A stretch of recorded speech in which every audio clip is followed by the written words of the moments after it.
Ceci est un livre audio autogénéré par Google. Introduction.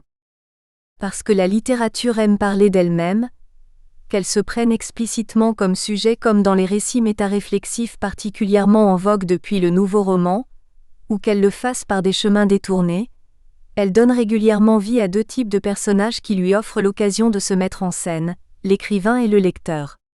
Figures complémentaires et indissociables fonctionnant comme une sorte de Janus littéraire qui encadre le livre, l'écrivain et le lecteur sont, dans la représentation traditionnelle, les deux êtres figurant aux extrémités de la création littéraire, l'un en étant l'origine et l'autre l'aboutissement. Toutefois, cette vision linéaire de la création demande à être repensée sous une forme circulaire car, au dire même des écrivains, si au commencement était le verbe, ce n'est pas le verbe écrit mais le verbe lu. Autrement dit, tout écrivain est d'abord un lecteur. Aussi n'est-il guère surprenant que le personnage du lecteur hante la littérature, qu'il s'agisse de la littérature générale ou de la littérature de jeunesse. Ce personnage du lecteur a lui-même deux visages, selon qu'il est peint comme un lecteur expert familier de longue date avec les livres ou qu'il se découvre lecteur et s'initie au mystère de la littérature. Or, ce lecteur néophyte et en construction est quasi exclusivement présenté sous les traits d'un enfant.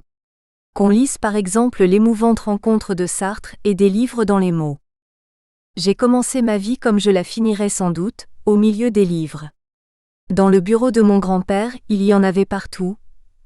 Défense était faite de les épousseter sauf une fois l'an avant la rentrée d'octobre. Je ne savais pas encore lire que déjà je les reverrais, ces pierres levées, droites ou penchées, serrées comme des briques sur les rayons de la bibliothèque ou noblement espacées en allées de menhir. Je sentais que la prospérité de notre famille en dépendait. Investie d'une aura sacrée, la bibliothèque est comparée aux fondations de l'histoire familiale, chaque livre devenant une pierre de l'édifice. Elles se ressemblaient toutes. Je m'ébattais dans un minuscule sanctuaire, entouré de monuments trapus, antiques qui m'avaient vu naître, qui me verraient mourir et dont la permanence me garantissait un avenir aussi calme que le passé. Je les touchais en cachette pour honorer mes mains de leur poussière, mais je ne savais trop qu'en faire et j'assistais chaque jour à des cérémonies dont le sens m'échappait. Mon grand-père, si maladroit d'habitude que ma mère lui boutonnait ses gants, maniait ses objets culturels avec une dextérité d'officiant. Quand enfin on lui offre des livres, l'enfant qu'était Sartre tente d'imiter son grand-père jouant le rôle de lecteur. Je voulus commencer sur l'heure les cérémonies d'appropriation. Je pris les deux petits volumes, je les flairai, je les palpai, les ouvris négligemment à la bonne page en les faisant craquer. En vain, je n'avais pas le sentiment de les posséder. J'essayais sans plus de succès de les traiter en poupées, de les bercer, de les embrasser, de les battre. Je les emportais dans un cabinet de débarras. Là, perché sur un licage, je fis semblant de lire. Je suivais des yeux les lignes noires sans en sauter une seule et je me racontais une histoire à voix haute, en prenant soin de prononcer toutes les syllabes. Cette pantomime du lecteur à laquelle se livre le jeune Jean-Paul incite ses proches à lui apprendre à lire. On me surprit ou je me fis surprendre. On se récria, on décida qu'il était temps de m'enseigner l'alphabet. Je fus zélé comme un catéchumène. J'allais jusqu'à me donner des leçons particulières. Je grimpais sur mon licage avec 100 familles d'Hector Malot que je connaissais par cœur et moitié récitant, moitié déchiffrant, j'en parcourus toutes les pages l'une après l'autre. Quand la dernière fut tournée, je savais lire. Et la bibliothèque, c'était le monde pris dans un miroir. Elle en avait l'épaisseur infinie, la variété, l'imprévisibilité. Je me lançais dans d'incroyables aventures. Cette découverte des livres comme espace de voyage, d'évasion et d'appropriation du monde est également racontée par Jules Vallès dans L'Enfant. Alors qu'il est puni par un surveillant et enfermé dans une salle d'études, le narrateur désœuvré tente de surmonter son ennui en cherchant dans sa prison de quoi s'occuper. Soudain il trouve un livre. Dans une fente, un livre, j'en vois le dos, je m'écorche les ongles à essayer de le retirer. Enfin, avec l'aide de la règle, en cassant un pupitre, j'y arrive. Je tiens le volume et je regarde le titre, Robinson Crusoe. Il est nuit. Je m'en aperçois tout d'un coup. Combien y a-t-il de temps que je suis dans ce livre? Quelle heure est-il? Je ne sais pas, mais voyons si je puis lire encore.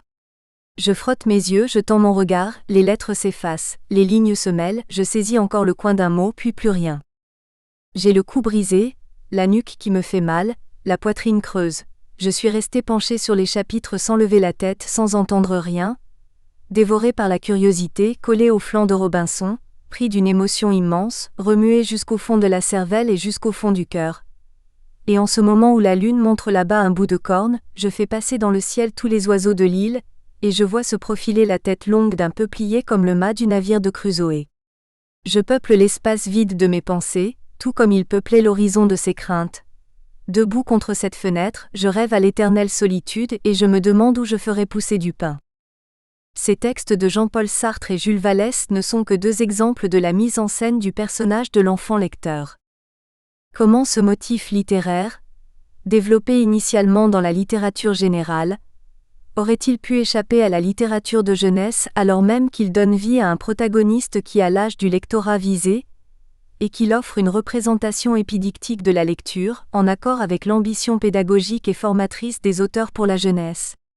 Aussi la littérature de jeunesse s'est-elle approprié ce personnage de l'enfant lecteur, le déclinant sous toutes ses formes.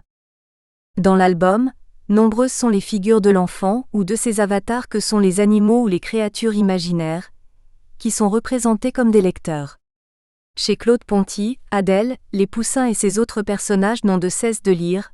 Marcel d'Anthony Brown est souvent représenté un livre à la main. Et ce ne sont là que quelques célèbres représentants de l'enfant lecteur dans l'album qui n'en finit pas de décliner ce motif comme l'atteste par exemple L'Arbre lecteur de Didier Levry et Utiana Romanin, un beau livre de Claude Boujon, un livre Ça sert à quoi de Chloé Leget, Tu lis où de Magali Lehuche, Le loup conteur de Becky Bloom, c'est un livre de Lane Smith où ouvre ce petit livre de Jessie Klausmayer et Suzy Lee. Les romans pour la jeunesse ne sont pas en reste et érigent aussi le jeune lecteur au rang de personnage. Mais ils en complexifient la représentation puisque le portrait de l'adolescent lecteur ne peut occulter les autres composantes de la vie du jeune personnage. L'école, les relations avec les pairs et avec les adultes, l'attrait pour les jeux, la découverte de l'amour. Ce motif du lecteur dans la littérature de jeunesse, généralement jumelé à ceux de la lecture et du livre, a déjà fait l'objet de plusieurs travaux de recherche, au point que l'on pourrait affirmer, après Yves Chevrel, qu'il est devenu un véritable héros de la recherche littéraire.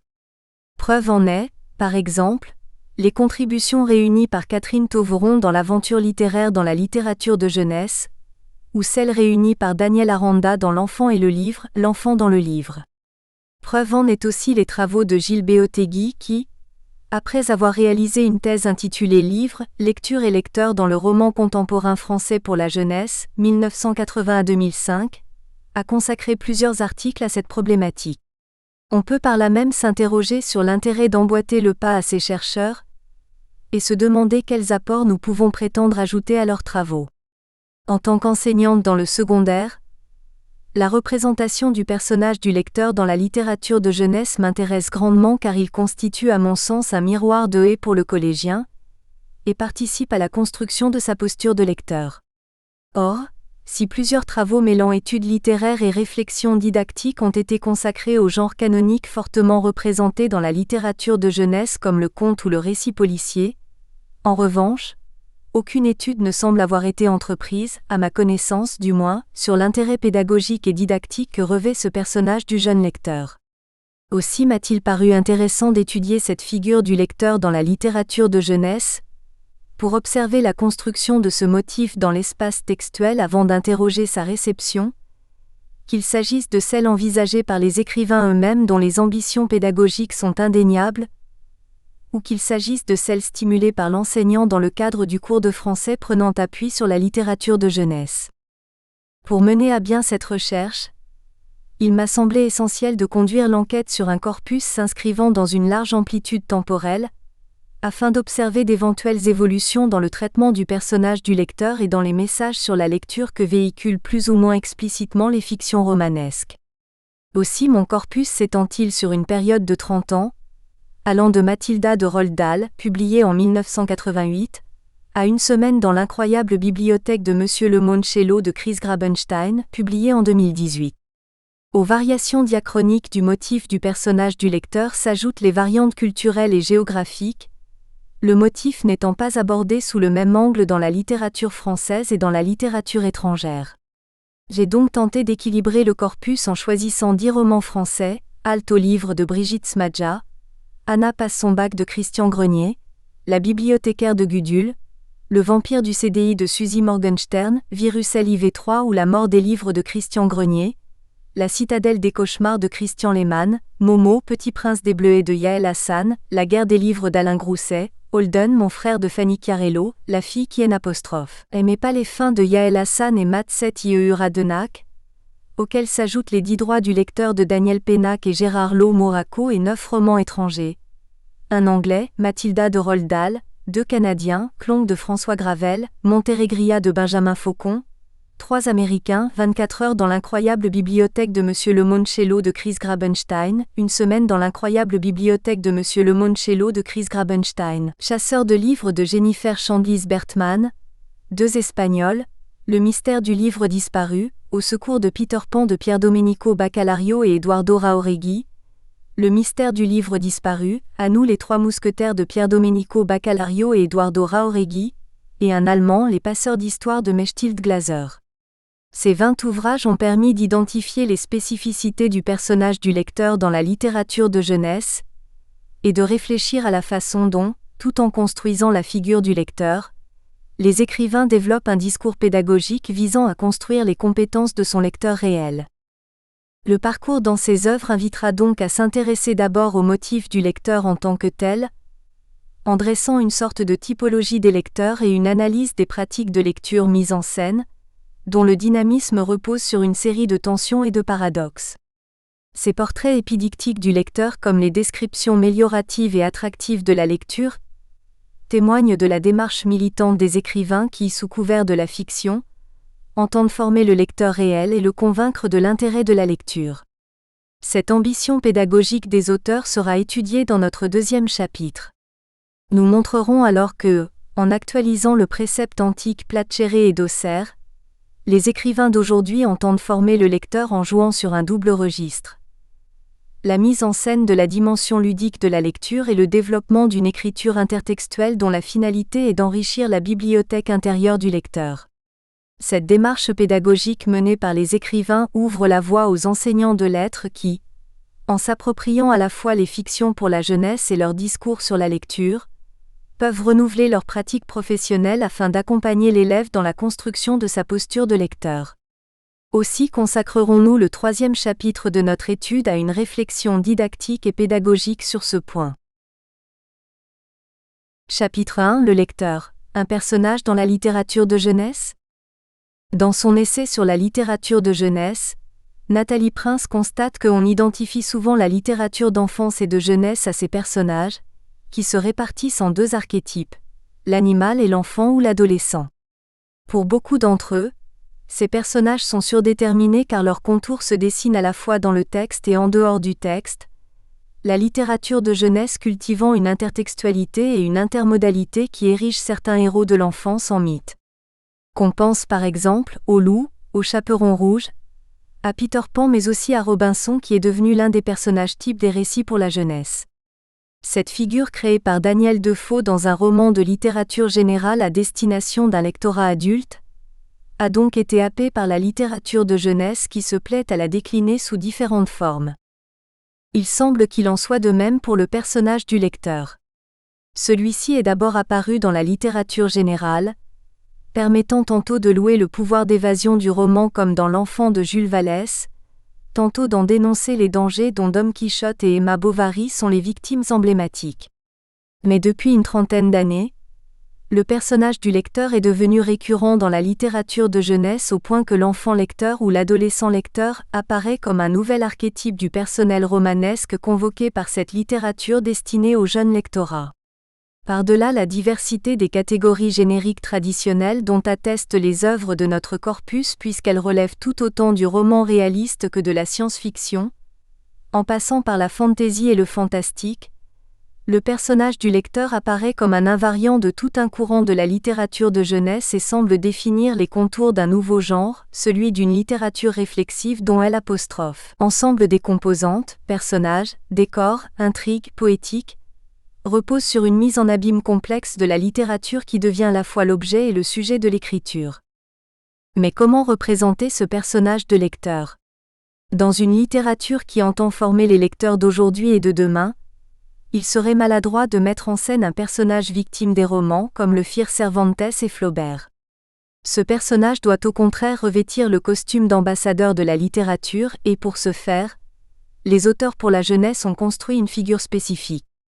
Certes, chaque fiction décline et personnalise ce personnage du lecteur pour lui donner une profondeur qui lui est propre. Mais, en tant qu'archétype, il comporte néanmoins certaines constantes qui permettent d'esquisser une sorte de typologie du personnage lecteur dans la littérature de jeunesse. 1. Typologie du lecteur. Portrait du lecteur, entre stéréotypes bien-pensants et mise en scène du plaisir de lire. Établir une typologie du lecteur invite d'abord à s'interroger sur la façon dont les livres pour la jeunesse mettent en scène ce motif. En effet, avant d'être une figure qui développe une interaction psychologique, émotionnelle ou affective avec le livre et l'histoire lue, le lecteur se caractérise en premier lieu par une posture particulière qui implique un corps au repos et l'usage d'un support du texte écrit qui est le plus souvent un livre. Dans son essai intitulé Imagerie de la lecture, Fritz Lee a bien montré que la représentation du lecteur passe à la fois par la mise en scène du corps du lecteur et par son inscription dans l'environnement où il effectue sa lecture. La méthodologie qu'il met en place pour étudier les œuvres iconographiques consacrées au lecteur ne peut que partiellement nourrir notre propre démarche, puisqu'aucun texte ne se contente de faire image et de proposer une vue extériorisée du lecteur. Cependant, dans notre corpus, certains romans se plaisent à démultiplier la mise en abîme du lecteur, comme pour inviter le lecteur réel à une promenade dans une galerie des glaces. En effet, ils proposent non seulement des illustrations montrant le personnage lecteur absorbé dans sa lecture comme sur les couvertures d'Holden, Mon frère, Virus LIV3 ou Mathilda, mais ils présentent aussi des descriptions de tableaux mettant en scène des figures peintes. Ainsi, Amy Lennox, l'héroïne de Passeurs d'Histoire, découvre subjuguée les plafonds peints du manoir de sa grand-mère qui témoignent, dès son arrivée sur l'île de Stormsay, qu'elle vient de pénétrer dans un univers dédié à la littérature. Le couloir d'entrée de ma grand-mère est fantastique. Le plafond forme une voûte tellement haute au-dessus de nos têtes que le seul fait d'en observer les fresques me donne le vertige. L'artiste n'a pas choisi de peindre des chérubins nus et dodus parmi les nuages ou des motifs populaires, mais des hommes avec des livres. Certains lisent, d'autres désignent des bibliothèques pleines à craquer, et quelques-uns ont également un recueil ouvert posé sur le visage. Ces fresques qui ornent le manoir de Lady Mairead Lennox annoncent toute la décoration de la demeure qui fait signe vers le monde des lettres. Partout, on retrouve le même blason. Sur un fond rouge bordeaux, un cerbère au bois imposant est représenté au-dessus d'une pile de livres. Au milieu du plafond est également suspendu un lustre dont les bras sont constitués de lettres de l'alphabet doré, collées les unes aux autres. À intervalles réguliers, des chandeliers séparés par le blason au cerf sont accrochés au mur recouvert de boiseries. Le sol est revêtu de tapis d'Orient colorés, tous avec d'étranges écritures. À l'extrémité de l'entrée, un escalier monte vers les étages. Sa rambarde en chêne représente des livres sculptés. Comme pour faire écho à ces descriptions picturales et sculpturales, certains portraits de personnages s'apparentent à de véritables ekphrasis qui mettent sous les yeux du lecteur réel le personnage du lecteur. Tel est par exemple le cas de la clausule d'Anna passe son bac de Christian Grenier, où le lecteur réel découvre, en même temps que la jeune bachelière et que ses examinateurs, le père de l'héroïne plongé dans sa lecture. Copyright le livre de poche jeunesse 2001. C'était bien le père d'Anna. Mais il semblait plongé dans une activité étrange. Une activité qui l'absorbait entièrement, au point qu'il devait rester aveugle et sourd à tout ce qui l'entourait. Il tenait à la main un objet qui semblait capter non seulement ses regards, mais qui devait solliciter aussi son attention, son intelligence, sa sensibilité. Parfois il souriait, d'autres fois il soupirait. Quelquefois encore il semblait ému au point que ses yeux devenaient humides. Et pourtant, il restait parfaitement immobile. Ce portrait du lecteur offert par la nouvelle de Christian Grenier invite à s'interroger car c'est ici à un adulte qu'est dévolu le rôle de lecteur, tandis qu'Anna, l'héroïne à laquelle peut s'identifier le lecteur du texte, n'est jamais présentée dans une posture de lectrice. Certes, Ses connaissances livresques des œuvres de Goethe, Schiller et Kant témoignent qu'elle fréquente les livres mais elle n'apparaît pas dans le rôle de lecteur et la lecture est même définie comme une distraction complexe, rare, baroque, et pour tout dire d'un autre âge. Il s'agit toutefois là d'un cas particulier, car la littérature de jeunesse ne tend pas à instaurer une dichotomie entre le lecteur et le non-lecteur fondée sur l'âge, et qui serait calquée sur une dichotomie générationnelle opposant l'adulte et l'enfant. Au contraire, la plupart des portraits de lecteurs sont des portraits d'enfants ou d'adolescents. Pour comprendre comment se construisent ces portraits et analyser les invariants et les stéréotypes qui les sous-tendent, il nous a paru nécessaire d'adopter une démarche comparatiste en identifiant dans chaque œuvre de notre corpus qui lit, ce qu'il lit, où il lit, quand il lit et comment il lit. Les tableaux présentés dans les pages suivantes facilitent cette comparaison. Que nous apprennent-ils ? Tout d'abord que la description du personnage lisant apparaît comme un passage obligé de toute fiction relevant de la littérature réflexive. Seuls 3 romans, parmi les 20 œuvres de notre corpus, ne proposent pas de portrait en acte du lecteur. Encore convient-il de nuancer ce propos car, pour la bibliothécaire de Gudule et le mystère du livre disparu, à nous les 3 mousquetaires de Pier Domenico Baccalario et Eduardo Jauregui, l'image vient suppléer au manque du texte, les illustrations montrant les héros en train de lire. De ce fait, la fiction réflexive, que Catherine Tauveron nomme joliment l'aventure littéraire, passe d'abord par la mise en scène d'un héros qui est physiquement passif puisqu'il est généralement assis ou allongé pour lire. Ce héros est le plus souvent un enfant ou un adolescent, dont l'âge varie afin de coïncider avec celui du lecteur réel ciblé par le roman.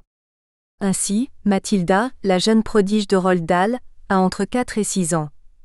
Les héros de la bibliothécaire de Gudule tout comme ceux du mystère du livre disparu de Pier Domenico Baccalario et Eduardo Jauregui, ou les aventuriers de l'incroyable bibliothèque de Monsieur Lemoncello, ont 12 ans et sont collégiens, à l'instar des protagonistes de Chasseurs de livres de J.C. Bertman. En revanche, le narrateur intradiégétique d'Holden, mon frère de Fanny Chiarello a 15 ans et celle de Passeur d'histoire de Mechtilde Glaser est lycéenne. Si l'âge des personnages lecteurs varie sensiblement, ils sont en revanche tous susceptibles d'être scolarisés. D'ailleurs, la plupart des personnages lecteurs fréquentent une école, un collège ou un lycée. Or, leur activité de lecture est rarement associée à une pratique scolaire. Ce n'est pourtant pas faute de mettre la salle de classe en scène. L'incipit de la bibliothécaire s'ouvre sur le cours de français de Monsieur Pénac, le bien nommé.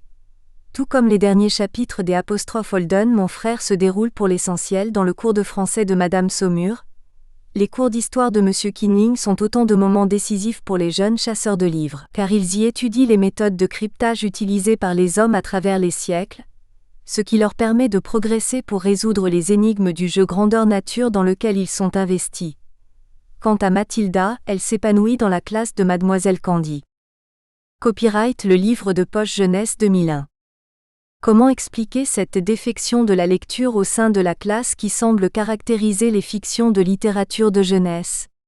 Y aurait-il inadéquation entre la lecture et les activités scolaires ? Tout semble l'indiquer car même s'il arrive qu'un personnage lecteur lise en classe, ce n'est jamais un choix. Il s'agit alors d'une action effectuée sous la contrainte pour répondre à l'injonction de l'enseignant. Lorsque Mathilda ou Kevin, le héros d'Holden, mon frère, lisent devant toute la classe, c'est bel et bien suite à une demande de leur professeur. Quant à Rebecca Barbier, une camarade de classe des héros du mystère du livre disparu, elle se retrouve contrainte de lire la fin de Peter Pan à haute voix, debout sur l'estrade, face à ses camarades, simplement parce qu'elle a ri gentiment de son professeur de littérature. Mademoiselle Barbier. Ça vous fait rire que votre professeur ne se rappelle pas un titre ? Un peu de respect pour vos aînés. Ah, vous trouvez ça drôle ? Parfait. Debout. Vous venez de vous porter volontaire pour lire devant toute la classe. Montez ici. Chapitre 15. Allez, levez-vous. Le rire de Rebecca s'éteignit rapidement, quand elle comprit qu'elle allait devoir faire face à tout le monde pour lire à haute voix. Elle prit l'exemplaire de Peter Pan et se plaça timidement à côté du bureau, les jambes croisées, les yeux fixés sur le sol. Intimidée, la jeune collégienne tente alors, tant bien que mal, d'obéir à l'injonction de son enseignant. Au début, elle lisait de manière hésitante, en jouant avec une de ses tresses et en butant sur les mots difficiles. Mais au bout d'un moment, Elle prit de l'assurance, et sa voix aiguë s'anima tandis qu'elle racontait la scène où Peter Pan imite le tic-tac du crocodile ayant avalé un réveil matin, afin d'effrayer d'abord les autres animaux, puis les pirates eux-mêmes, et de terroriser le capitaine Crochet en personne. Même si la jeune lectrice finit par s'investir dans sa lecture en mettant le ton, ce qui est un indice du plaisir qu'elle prend à lire, force est de constater que la lecture en classe est d'abord présentée comme une sanction suite au comportement inapproprié de l'élève. Dans Clonk de François Gravel, la lecture en classe est également associée à une punition ou à une activité ennuyeuse pratiquée par ceux qui sont privés de récréation. Ceux qui ne pouvaient pas jouer dehors pendant les récréations, parce qu'ils étaient malades ou parce qu'ils avaient été punis, étaient obligés de rester dans la grande salle de l'école. Ceux qui étaient en punition se tenaient debout devant un mur, les mains dans le dos, et n'avaient pas le droit de bouger. Les autres lisaient des livres, faisaient leurs devoirs ou bien s'ennuyaient comme ils pouvaient. La lecture en classe est donc apparentée à une punition ou à une contrainte. Les seuls personnages qui font le choix de lire en cours sont les enseignants du vampire du CDI. Mais là non plus, il ne s'agit pas simplement de lire pour lire. Il s'agit de lire pour marquer leur désaccord suite à la dictature anti-lecture que le principal tente d'instaurer dans son établissement. De là à conclure que la lecture pratiquée par les personnages d'enfants lecteurs, dans la littérature de jeunesse, s'apparente aussi à un acte de résistance face au système scolaire. Il n'y a qu'un pas que Suzy Morgenstern comme Pier Domenico Baccalario et Eduardo Jauregui franchissent allègrement en mettant en scène des adolescents lecteurs qui se passionnent pour les livres à partir du moment où ceux-ci sont interdits par les membres de la communauté éducative. D'une certaine façon, lire c'est entrer en résistance contre l'autorité de l'adulte. Par le haut-parleur, la voix du chef d'établissement s'infiltrait dans chaque salle avec ce message insensé. Il est formellement interdit à partir de ce jour, de cette heure, de cet instant de lire dans le collège autre chose que les manuels. Cette interdiction sera strictement respectée sous peine d'exclusion sans conseil de discipline. Pour contrer la dictature de leur principal, les collégiens mettent alors en place une circulation clandestine de livres. Sous chaque table de chaque classe se cachait un livre. En l'absence du libre-échange de livres sur les étagères, il y avait un étrange trafic de papier, de lettres, de mots imprimés. Les livres circulaient sous le manteau, moyennant une complicité depuis longtemps oubliée. Boris avait fait un tri parmi tous les livres poussiéreux de ses étagères, pour les passer à Sonia et à ses camarades de classe. Toutes ces manifestations d'opposition étaient nées spontanément et sans concertation. Une résistance similaire s'organise dans le collège barcelonais, où sont scolarisés Anna et Gabriel. Dans certains collèges, les enfants avaient déjà l'autorisation de lire Peter Pan sous la surveillance d'un adulte. Mais dans celui d'Anna et Gabriel, c'était encore interdit. Bien entendu, l'interdiction n'arrêtait pas les élèves. Les enfants se rassemblaient par petits groupes dans la cour de récréation, cachés derrière les arbustes, et lisaient à haute voix chacun leur tour. D'autres suppliaient leurs parents de leur laisser redécouvrir le roman interdit après la classe, ou se cachaient sous les draps la nuit, avec une lampe de poche. Être lecteur, pour un jeune personnage, c'est donc avant tout se définir par opposition au monde et aux valeurs des adultes. C'est une forme de rébellion, une manifestation esthète de la crise d'adolescence. Le lectorat adulte qui prend le temps d'analyser ce discours sous-jacent que véhicule la littérature de jeunesse, est alors en droit de s'interroger. S'agit-il d'une démarche démagogique et racoleuse de la part des écrivains qui, en embrassant le point de vue des enfants et des adolescents face à l'institution scolaire, veulent accroître leur lectorat ? Ou s'agit-il d'un discours qui reflète une réflexion fine sur l'enseignement de la littérature en classe et remet en question l'approche trop technique de la littérature qui fait perdre le goût de lire ? Les auteurs pour la jeunesse rejoindraient alors Tristan Todorov, qui met en garde contre un enseignement de la littérature qui privilégie l'approche formelle. La connaissance de la littérature n'est pas une fin en soi, mais une des voies royales conduisant à l'accomplissement de chacun. Le chemin dans lequel est engagé aujourd'hui l'enseignement littéraire, qui tourne le dos à cet horizon. Cette semaine on a étudié la métonymie, la semaine prochaine on passe à la personnification, risque, lui, de nous conduire dans une impasse, sans parler de ce qu'il pourra difficilement aboutir à un amour de la littérature. Ces questions, auxquelles nous ne chercherons pas à répondre pour l'instant, ne doivent cependant pas être éludées car elles sont susceptibles de nourrir les réflexions didactiques et les démarches pédagogiques que nous évoquerons dans notre troisième partie. L'enfant lecteur ou l'adolescent lecteur ne lit donc pas en classe et même s'il fréquente les temples du savoir que sont les bibliothèques, il préfère s'installer dans d'autres lieux pour pratiquer sa lecture, privilégiant sa chambre et les espaces extérieurs. S'il adopte la posture assise traditionnelle, il opte aussi pour celle couchée, lisant dans son lit voire dans la baignoire. Et surtout, il aime manger pendant sa lecture, sandwich, pizza, petit déjeuner, biscuits au chocolat ou tasse de chocolat. Autrement dit, il a une pratique épicurienne de la lecture. C'est sans conteste un des leitmotifs qui transparaît dans le portrait de chaque lecteur de littérature de jeunesse. Le jeune lecteur est celui qui prend plaisir à lire. D'ailleurs, s'il n'a de cesse d'associer les plaisirs gustatifs au plaisir de la lecture en grignotant tout en tournant les pages, c'est parce qu'il n'est pas un simple lecteur, il est un dévoreur de livres. Certains livres de littérature de jeunesse ont opté pour un traitement littéral de ce stéréotype, transformant leurs personnages de lecteurs en mangeurs de livres. Qu'en pense par exemple à la série du buveur d'encre d'Éric Sanvoison et Martin Matché, dans laquelle Draculivre et ses disciples se nourrissent de l'encre des livres comme leurs homologues vampires se nourrissent de sang, qu'on pense aussi à l'ogre qui dévore les livres de Mimi Douanet et Merel. Dans les œuvres de notre corpus, si aucune soupe de roman ni sandwich de conte n'est au menu, l'excentrique documentaliste du vampire du CDI invite néanmoins les collégiens à participer au club choucroute littéraire à la pause déjeuner et dans l'ensemble, le thème de la dévoration des livres est bel et bien omniprésent. Mathilda n'est-elle pas désignée, dès les premiers mots du roman de Roald Dahl, comme une adorable petite dévoreuse de livres? Pour participer au jeu littéraire de Book Scavenger, Emily, l'héroïne de Chasseur de livres de Jennifer Chandlis Bertman, n'a-t-elle pas initialement choisi comme pseudo Devoreuse de livres 123? Maya ne reconnaît-elle pas que dès sa découverte des Trois Mousquetaires, elle dévore les chapitres 1 à 1, jouant sur la polysémie du substantif goût, qui renvoie tout autant au plaisir gustatif qu'au plaisir esthétique? Les auteurs pour la jeunesse multiplient les métaphores pour filer l'image des dévoreurs de livres et mettre en scène une soif de lire ou une boulimie de la lecture. Comme face à toute nourriture, le consommateur de livres peut adopter deux postures, celle du gourmand et celle du gourmet. Le gourmand est celui qui développe une relation avec le livre et la lecture sur le mode quantitatif. Il éprouve un besoin viscéral d'être entouré de livres et de les posséder. Ainsi, la jeune narratrice de La fille qui n'aimait pas les fins s'insurge contre sa mère qui ne veut plus lui acheter de livres. « Je les veux tous. Je veux tous les livres de la terre. » Rétorque Maya à sa mère qui entend la mettre au régime car sa bibliothèque a tant grossi qu'il lui a fallu remiser des livres au grenier. Amy, l'héroïne de Passeurs d'histoire, se heurte à la même incompréhension de sa mère lorsqu'elle prépare ses bagages pour se rendre sur l'île de Stormsay. Ma valise elle aussi est bien remplie, essentiellement de livres.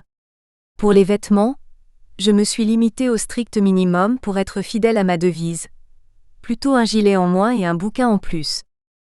Tu sous-estimes le temps qu'il peut faire là-bas, dit Alexia en vérifiant le contenu de ma valise tout en secouant ses boucles à cajou. Elle a les yeux rougis et gonflés d'avoir pleuré toute la nuit. Tu devrais plutôt prendre ta liseuse, reprend-elle. Elle ne te suffit pas? Si le gourmand de livres veut être physiquement entouré d'ouvrages, c'est parce qu'il éprouve un besoin insatiable de lire, comme un boulimique éprouve le besoin de grignoter. Le personnage du lecteur gourmand est en fait un bouquimique, c'est-à-dire un boulimique de livres. Lire s'apparente à une activité vitale, indispensable à sa survie et à son bien-être. Je ne peux pas ne pas lire, j'ai besoin de lire, n'a de cesse de répéter Amy dans Les Passeurs d'histoire. De même, dans Momo, Petit prince des Bleuets, le personnage éponyme s'inquiète du délai de 3 semaines qui sépare chaque emprunt de livre car il craint d'être en pénurie de lecture. La gorge de Momo se serre. 3 semaines, ça fait beaucoup trop de temps. S'il veut lire tous les livres de la liste de Madame la directrice, il n'y arrivera jamais à ce rythme-là. Devant sa mine inquiète, la dame s'informe. Tu crois que cela ne te suffira pas? Oh si. C'est beaucoup, beaucoup trop. J'en ai plein d'autres à lire. La dame rit. Mais si tu l'as fini, tu peux le rendre avant. La quasi-totalité des personnages de lecteurs dans la littérature de jeunesse partagent cette soif et ce besoin de lire qui leur font pousser les portes des bibliothèques. Depuis Sonia, la petite quatrième du vampire du CDI, à Momo, Mathilda et Sierra, l'une des aventurières de la bibliothèque de Monsieur Lemoncello, tous voient dans les bibliothèques une source inépuisable de livres à déguster, une sorte de garde-manger spirituel où ils aimeraient vivre, à l'instar de l'ancienne bibliothécaire imaginée par Gudule. Ils sont en cela semblables à Lund, le chef des zappeurs rencontré par Alice dans Virus LIV3 et qui avoue justement à l'héroïne Q', enfant, il était gourmand d'histoire. Bien qu'étant gourmand de livres, le personnage du lecteur sait aussi se faire gourmet afin d'apprécier toutes les saveurs du livre lu. Il connaît le plaisir de tenir entre ses mains un ouvrage inconnu, l'ivresse de le feuilleter, d'en goûter toutes les promesses avant même de se plonger dans sa lecture. Preuve en est l'éveil des sens qui se produit au contact d'un livre et dont Shadi fait progressivement l'expérience lorsque dans la guerre des livres, il séjourne sur la planète Libelle. Lui, qui possédait sur sa planète un e-book, découvrait ici la lecture à travers le support papier. La grande différence, outre la texture et le bruit des pages qu'on tourne, était l'odeur. Chaque livre dégageait un parfum différent, mélange subtil entre la qualité du papier et l'encre utilisée. Cela amusait Shadi d'associer un fumet à l'histoire d'un livre. Lire à l'ancienne, ce n'était pas utiliser le seul sens de la vue mais aussi celui du toucher, de l'ouïe et de l'odorat. Restait le goût, mais il n'avait jamais osé manger un bout de papier pour en connaître la saveur.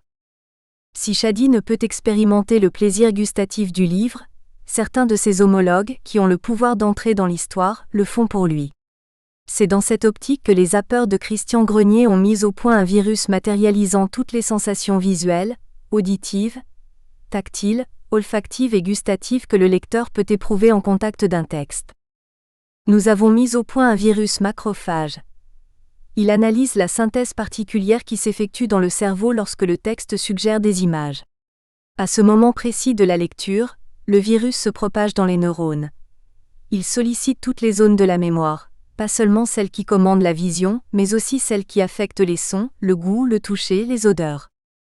En fait, ce virus reproduit de façon artificielle une capacité naturelle du lecteur enfant, celle de plonger dans les livres et de vivre intensément l'histoire lue. D'ailleurs, le seul enfant lecteur qui apparaît dans Virus LIV3 n'est pas touché par ce virus. Seuls les adultes sont infectés. Aussi n'est-il pas surprenant que dans d'autres fictions, les adolescents puissent aisément pénétrer dans les romans pour y goûter les plaisirs qu'ils offrent, notamment pour savourer les douceurs sucrées qu'offre Alice au pays des merveilles de Lewis Carroll. Dans Passeurs d'histoire, Amy et Werther sont invités à la table du lièvre de Mars et du chapelier fou où ils boivent du thé et dégustent une tarte à la crème. De même, dans la bibliothécaire de Gudule, Guillaume et ses amis, après avoir échappé à la reine de cœur qui voulait leur couper la tête, explorent la forêt du pays des merveilles et y cueillent des myrtilles dont le jeune héros apprécie la saveur. Heureusement qu'il y a quand même des bonnes choses dans ce livre, dit Guillaume, la bouche pleine. Qu'il soit gourmand ou gourmet, le personnage du lecteur est donc celui qui sait apprécier les saveurs d'un livre, en se montrant sensible à l'éveil des sens et des émotions que le texte peut lui procurer. Le lecteur se nourrit du texte ou se nourrit dans le texte, en partageant le repas des personnages du livre. Par là même, le livre apparaît bien comme un compagnon, d'abord au sens étymologique du terme de celui avec lequel on partage le pain. Mais le livre est également un compagnon dans le sens moderne du terme, car le personnage du lecteur voit aussi en lui un ami, un confident.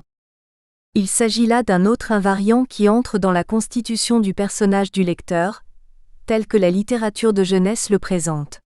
L'adolescent lecteur voit dans les livres des amis, comme l'avoue d'ailleurs Maya à son grand-père dans La fille qui n'aimait pas les fins.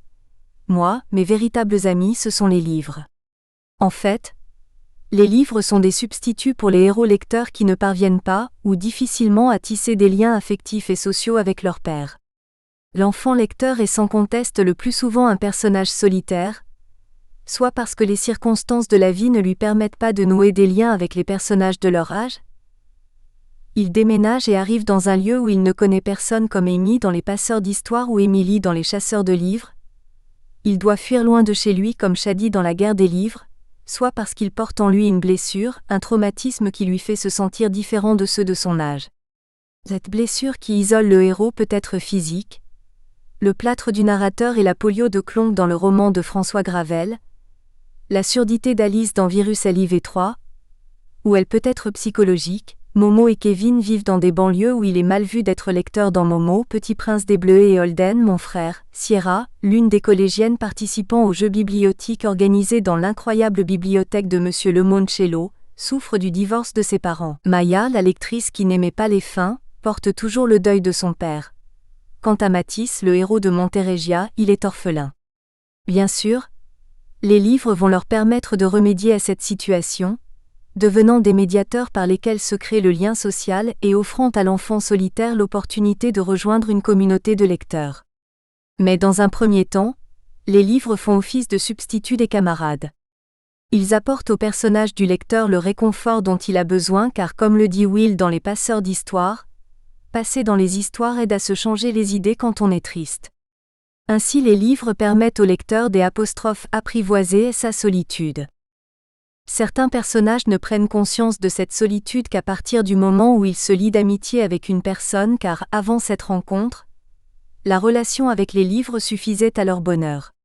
Tel est le cas de Momo qui réalise l'importance des relations humaines après sa rencontre avec Monsieur Édouard, le vieil homme qui partage sa passion des livres.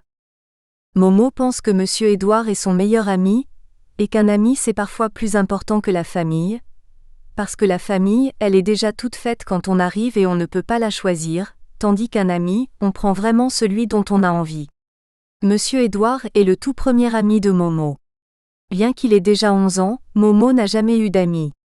Faut dire qu'il n'a jamais fait d'efforts non plus, parce qu'il ne s'ennuie jamais tout seul Momo entre ses livres et son île déserte. Contrairement à Momo, Kevin, le héros d'Holden, mon frère, souffre de la solitude car il se sent incompris à la fois par ses camarades et par sa famille. Les romans lui offrent alors l'occasion de combler ce vide qui l'entoure, même si le jeune lecteur a cruellement conscience du caractère factice et temporaire de cette situation. Drôle d'idée que de lire des romans, quand on y pense bien. On s'attache à des personnages qui n'existent pas, on se sent moins seul alors qu'il suffirait de lever la tête de sa page pour constater qu'on l'est toujours autant dans le vrai monde, et après tout est fini. Chacun rentre chez soi, Holden et tous les autres dans leur néant et moi dans ma baignoire auréolée de traces douteuses. Pour prolonger la sensation d'être accompagné, Kevin a déchiré la doublure de son vieux manteau rouge et y a glissé son livre fétiche, qu'il porte symboliquement contre son cœur. Je n'ai pas très envie de rentrer, mais je n'en fais pas non plus une maladie. À travers le lambeau de tissu rouge déchiré de mon anorak, je sens l'attrape-cœur toquer sur ma poitrine et j'entends Holden Caulfield me dire « Allons vieux Kevin, moins on sera entre potes. » Il a raison. Je serai toujours seul mais moins.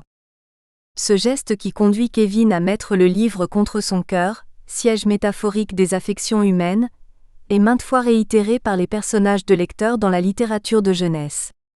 Matisse, dans Monteregia, n'a de cesse de serrer son livre contre son torse. Dans Les Passeurs d'Histoire, Will, qui a trouvé en Peter Pan et Sherlock Holmes les amis qui lui manquaient, se déplace rarement sans avoir fourré les 2 livres dans sa poche, afin de les s'enhier contre sa poitrine. Porter les livres avec eux, c'est pour les personnages de lecteurs un moyen de surmonter leur solitude, d'avoir l'impression d'être toujours accompagnés. Mais cacher leurs livres dans leur manteau a aussi une autre finalité. En serrant ainsi les livres contre eux, ils les protègent contre ceux qui voudraient les prendre ou les détruire. Telle est en effet la 4e composante du personnage du lecteur dans la littérature de jeunesse. Il est le sauveur des livres. Ce stéréotype n'a de cesse d'être exploité dans les fictions à destination des adolescents. Ainsi Amy, avant d'être initiée aux secrets qui feront d'elle une passeuse d'histoire, doit prêter serment de protéger les livres comme le lui demande Glenn, son professeur, après lui avoir expliqué l'origine de la bibliothèque souterraine de Stormsay. Depuis ce temps, les 2 familles ont conclu une trêve et s'emploient à la seule protection de la littérature et à la conservation des livres que tu vois ici. C'est pour cette raison que nous avons enfoui la bibliothèque profondément sous terre, et que nous tenons son existence secrète à tous ceux qui ne font pas partie des familles ou qui ne sont pas dignes de confiance. Tout ce que nous faisons, tout ce que tu feras à partir de ce matin doit être mis au service des histoires. Tu dois en faire le serment avant de commencer, parce que...